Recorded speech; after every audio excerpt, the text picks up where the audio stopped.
So a lot of fans have been contacting me about this one to address it, and it's something that I've delayed pretty much because I was waiting for my own copy to show up in the mail. I had a sample that was going to be sent to me from Hasbro, and well, a lot of us Canadians, we still haven't gotten our Haslab Transformers Robots in Disguise Omega Prime, the Optimus and the Ultra Magnus, the Fire Convoy, and the God Magnus.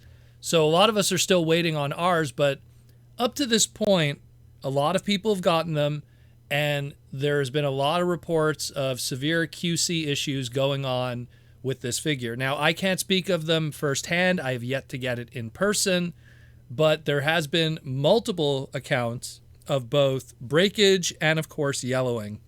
Now, I'll address the yellowing one first because from personal experience, from what I've seen from friends of mine who are experts in plastics and plastisol, and of course Aaron Archer and everyone in the Transformer world that have worked with plastics on a professional level, yellowing, especially in the modern day and age of Transformers, is really a case-by-case basis, primarily due to your location. Yes, sun exposure and everything has a lot to do with it too, but the new plastic that Hasbro uses isn't that great from the old plastic. The light sensitivity and color treatment on it isn't that great.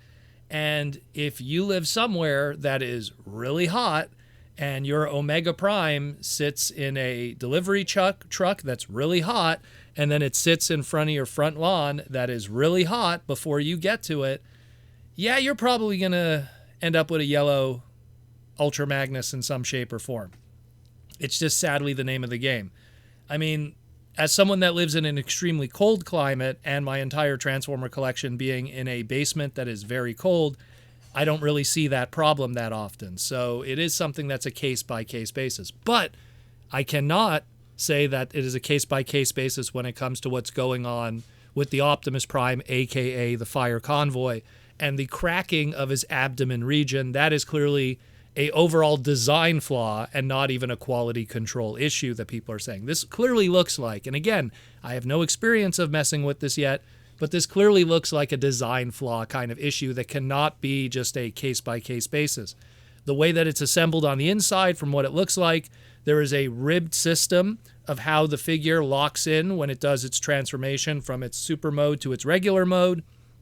And well, because of how the plastic is done on the inside of the rib area and the abdomen area, it creates stress there, and as a result, there is cracking in that of the ab flex area, and as a result, also in shipping, because it's pressed right against it and it bounces around in the box, there could be even pre-damaged abdomen areas. Some people are even saying there's reports of it showing up pre-glued from the factory due to assembly. Again, not my personal account, just other people's accounts and stories like that. So this is all quite concerning for what is supposed to be a premium item that we paid $250 for. And it's something that has been addressed in large numbers, has been, brought to the attention by Hasbro. Again, this isn't good stuff. Essentially, Hasbro's customer service, known as Custom Care Hasbro, their website, has put out a statement from replying to a whole bunch of different fans that have now pretty much brought this to their attention, and have said that they are, thankful for this being brought to their attention and everything like that, and that if you want to have it fixed, you can pretty much send in the figure, and they will send you a replacement when the item has been fixed and updated, and the production team addresses those concerns. And the only unfortunate thing is this is something that will be addressed later on, possibly in June or beyond. And you have to pretty much bring it to the post office, and they'll send you some shipping labels so that it doesn't cost you anything. We don't know if this is something that'll be handled on a global level, if us Canadians will also be able to do this. It's quite messy, but they do say that, hopefully the parts will arrive and then they could send it to you by late June. But again, this will be an update as this continues. So this is concerning. But if you are interested in partaking in this, and this you have a busted up Omega Prime, again, customercare.hasbro.com. Go to that website. If you are outside of the United States, like Canada or the UK, the website will correct itself and then send it to the proper region on that website, so you'll be able to contact them and make your claim of what has happened here. They might need photos, so maybe take some nice photos, and that'll be that. And this kind of sucks for Hasbro, but at the same time, I guess it's, it's built into the overpricedness of some Haslab items, because let's be real, I was not really a fan of the pricing on this. I also felt that this was an item that didn't need to exist. I mean, I thought the originals were pretty awesome to begin with, but sure, some people didn't have the originals. Let's give them another opportunity. But hey, the original plan for this $250 item was a target of 10,000 units to make it happen. If they got just those 10,000 units, the item would have happened and they would have made $2.5 million. So it wasn't the case. Instead of that 10K that they needed, they got 28K. They got 28,000 backers for this. So that led to $7 million, more or less, $7,057,000 about. So that means they have $4.5 million extra, $4.5 million extra to play with that they can now use for these reimbursements and replacements. So let's just say there's going to be a lesson to be had here.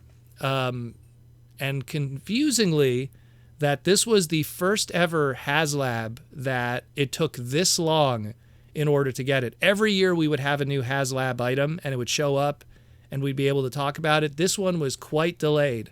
Now that delay, maybe it was because of QC issues. Maybe they didn't have time to test things. Maybe this was all rushed and falling behind, and that's why everything was late to begin with.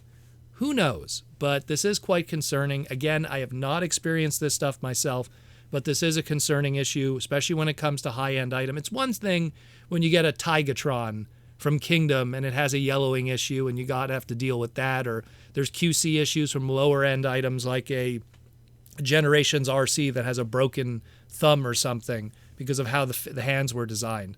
But it's a different story when you're talking a $14.99 deluxe, at least back then, how the things have changed, or a $39.99 Voyager class of the Kingdom era to a $250 premium item that you had to wait, I want to say more than a year for. So quite concerning. Let me know what you think about this. Have you also experienced problems? Again, this is still early in the arrival of this item. I have still yet to get any notification of anything arriving yet. Could arrive tomorrow. Again, I have a sample copy, so I might not get it through the same channels of notifications like other people do, but I get a feeling I probably might have the same situation. So I am curious to see what's going to go down and what are the updates with that.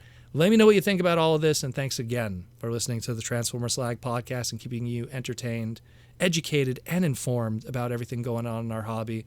And if you do get your Omega Prime, let's just say take care in his transformation, and if something does happen, again, customercare.hasbro.com is the place to go to fix your problems.